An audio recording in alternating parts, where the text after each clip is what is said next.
aí. Mas, pô, o teu plano pra... Você já tá conversando isso com ela há bastante tempo, cara? Na verdade, eu já fiz a minha parte. É? Então, A agora... cobra tem veneno. Eu tô há 5 meses me preparando já para competição. Ah. Então, eu já acabei o meu tratamento, já colhi os espermatozoides. Eles estão guardados esperando o óvulo.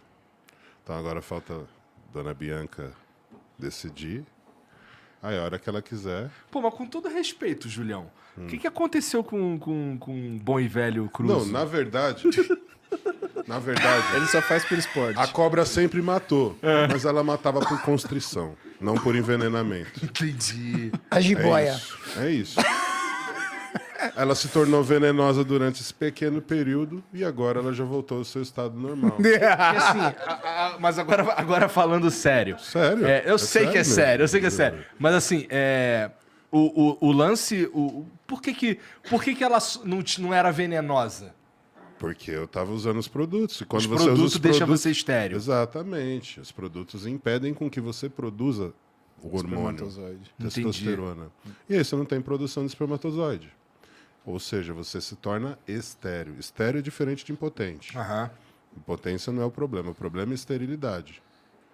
Igor, você tem um eixo que se chama eixo HPT. Dali sai 2 hormônios. Um hormônio chamado luteinizante, que se liga a uma célula chamada célula de Leydig e forma a testosterona. Só que dali também sai o hormônio folículo estimulante, que se liga a uma célula de Sertoli e forma espermatozoide. Quando você usa, qualquer pessoa, 100 miligramas que seja de um hormônio esteroide, de testosterona, você bloqueia a produção desse eixo. Então você tem a produção de testosterona comprometida porque o seu organismo entende que você já tem testosterona o suficiente no corpo. Só que, em consequência disso, você também impede, ou pelo menos reduz, a produção do hormônio folículo estimulante que vai ali produzir o espermatozoide. E aí, quando um atleta profissional como o Júlio, de muitos anos, o Muzi teve que fazer um tratamento para ensinar o corpo dele novamente a produzir esses hormônios. Porque E aí demorou alguns meses, entende? Vivendo essa rotina de atleta durante muitos anos, Ele estava hibernando ali. se ele para, Muzi, de tomar os remédios e tal, assim, demora muito tempo pra voltar à fertilidade, é isso? Então, talvez não volte. Talvez não volte Talvez mais. não volte. Talvez não Isso volte. depende de idade também. Entendi. Idade, tempo de uso de medicação, quantidade da medicação. Então, assim, eu fico feliz que os médicos eles têm dado atenção mais a isso, né? E eu fico feliz que os endocrinologistas eles têm tratado de paciente assim com um pouco mais de calma, né? Porque antes, né, os médicos eles ficavam bravos. Lógico, uma pessoa está usando hormônio sem ter indicação, né? O endócrino, o médico, né, no geral, ele tem um preconceito contra isso e ele tem razão de ter. Até porque da outra vez que eu aquilo- conversei contigo, você falou que tem um médico, e o médico que não é o médico do esporte, ele tá prestando atenção na saúde e o que ele falou aqui antes, assim, o atleta, ele tá prestando atenção na alta performance, não na saúde. Então precisa de um médico como você, talvez, para entender. Lembra que eu Sim. disse de pilotar? O Júlio retornou, apesar de tantos anos, sobre esse problema, porque a gente tem um médico, Dr. Paulo Musi, Que que sabe sempre conduzir. pilota a gente.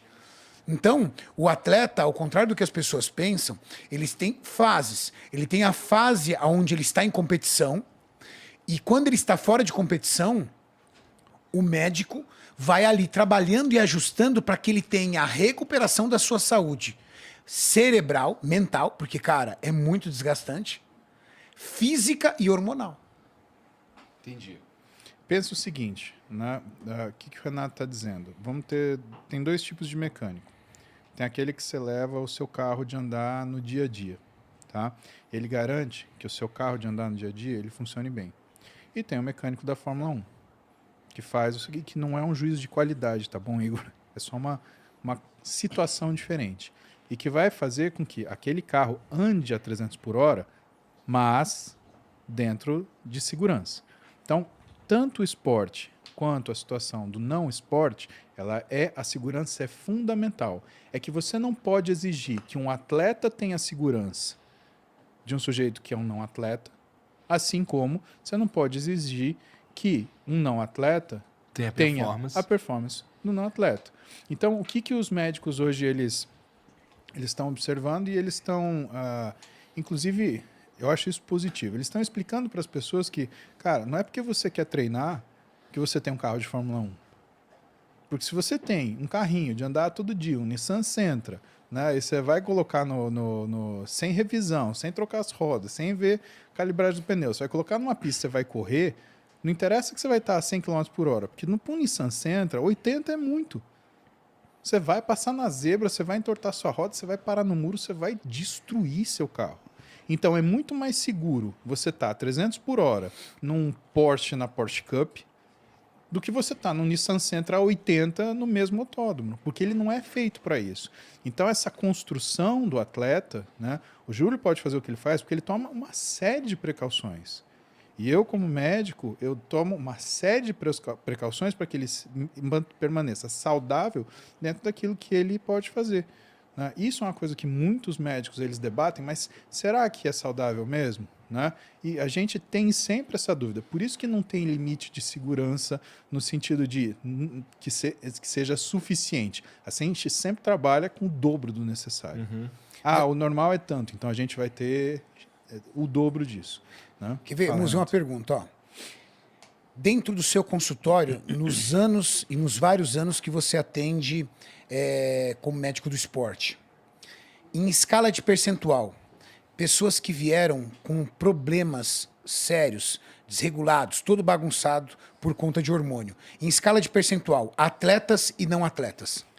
Não atletas, 90%. Você entendeu?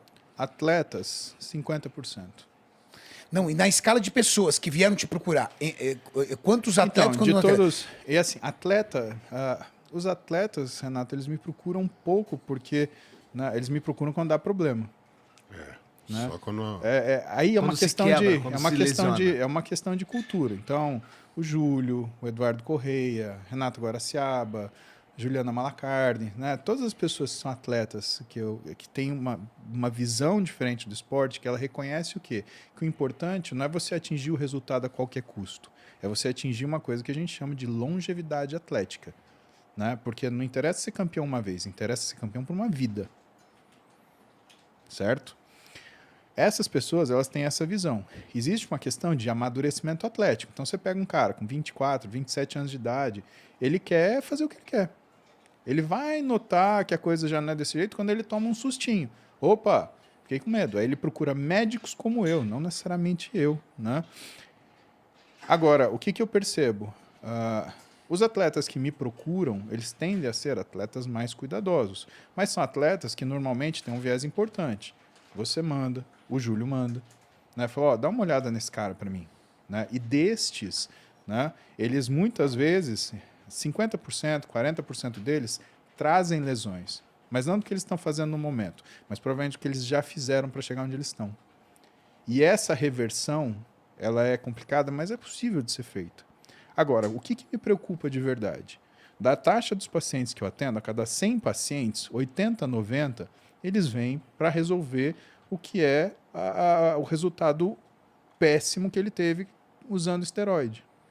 Ou porque resolveu fazer do jeito que queria, ou porque foi mal orientado, ou porque foi uma técnica que não é uma coisa ainda precisa, né? Ou porque usou substância underground, substância, como fala, de mercado negro. Então, isso que me assusta. Por quê? Porque o atleta, ele até vive para isso, então você entende que ele às vezes possa usar na busca de um resultado maior. Mas não tem explicação um sujeito que nunca treinou, não gosta de treinar, não faz dieta, Não tem um físico atlético. não quer fazer dieta, o físico dele não tem nada a ver com o atlético, e ele chega para você tomando, por exemplo, 2 ampolas de Durateston por semana. Bom, isso não faz nenhum sentido. Mas é o que Para mim acontece. não faz. Você sabe qual que é o caso mais maluco que eu atendi aqui no consultório? O caso mais maluco foi um menino, ele tinha, na época, 17 ou 18 anos, ele tinha uns 18 anos, e aí ele falou para a mãe dele que ele queria ser gamer. E a mãe gastou uma bala, na época, cara, uns 10 mil reais, e tô falando uns 5, 6 anos atrás, porque eu ainda atendia no Brooklyn, né? Gastou uma bala para montar para ele uma estação para ele jogar videogame. E que hora que esses moleques jogam? De madrugada. Então ele passava a noite jogando videogame e comendo pizza. Aí ele sentou na minha frente, não, porque eu já faço o ciclo. Eu falei, mas onde você arruma isso? Aí a mãe dele, eu que compro. Ué. A mãe comprava testosterona, Ainda aplicava. Masteron, Winstrol, só não comprava oxandrolona porque era oral, mas tudo que era injetável a mãe comprava. E ela trouxe um potinho de cada cor. Eu falei, a senhora compra isso? Não, eu compro, porque ele falou que ele tem um físico que lembra o Léo Stronda. Aí eu olhei pra cara dele, como é que é? Não, Você mas eu já... viu o Léo Stronda? Vai chegar nisso daí. Porque aí o que eu falei pra ele? Eu falei assim, meu, mas você faz... que dieta que você faz? Não, eu peço a pizza, mas eu como só o recheio. Olha a cabeça do moleque. Aí ele falou assim... Aí ela falou, não, porque ele lembra o Léo Stronda. Eu falei, minha senhora, você sabe quem é o Léo Stronda? Não. Eu falei, peraí. Eu peguei e coloquei o Léo Stronda. Botou a foto Esse do aqui. Igor. Parece seu filho? Cara, ela... Não! Eu falei, então... Tá tudo errado. O moleque fazia 3 meses que ele não tinha uma ereção quando ele foi me procurar. Pô, um moleque de 18 anos... Cara, 18 anos? 18. Cara, vocês com 18 anos, com Rapaz. 18 anos, a gente... Porra! via- Tava furando essa mesa. Tava na sala escura o menino. a Não gente tem um via- vento nessa sala. A gente via propaganda da Valizer, você já corria pro Nossa banheiro. senhora, cara. É. Então, assim, o moleque... E ele mesmo não tinha notado que, cara, fazia... Pra ele não fazia diferença. 3 meses sem ter uma ereção. Eu falei, minha senhora, tá tudo errado. Não tava usando? Vamos cuidar. É. Aí, cara, muito devagar, Tudo- fomos tudo- ajustando, mas... Já Fala. deve dar assim, além da impotência, deve ter vários outros problemas que vêm associados aos remédios que você toma no foda-se.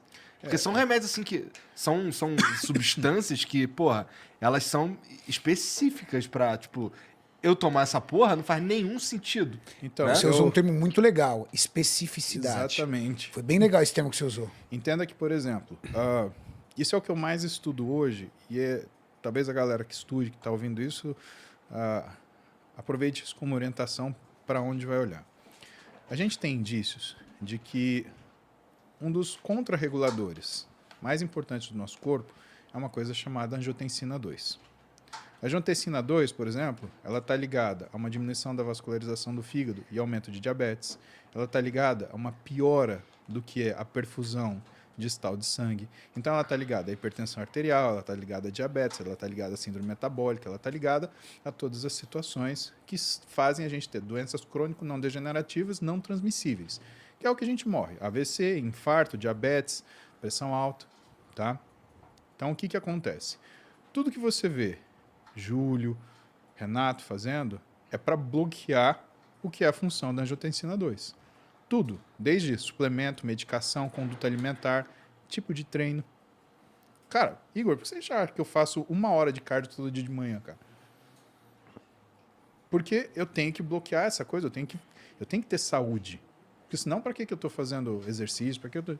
Cara, eu quero ver minha família, eu quero ter... Minha meta pessoal é chegar em 120 anos. Seus 2 viados, vocês vão chegar comigo, vocês não vão deixar sozinhos nessa porra. Então você vai ter que esticar um pouco mais. Não, Vai chegar em 120. Estica. 120 anos, malandro. Essa é a minha meta. Minha meta é essa, na verdade. Rapaz. Eu tô guardando músculo para eu chegar em 120 Renato anos. já passou. Não, mas a gente chega junto. Manda ele tomar no cu, Renatão. Renato Não, já passou tomar no da seu cidade.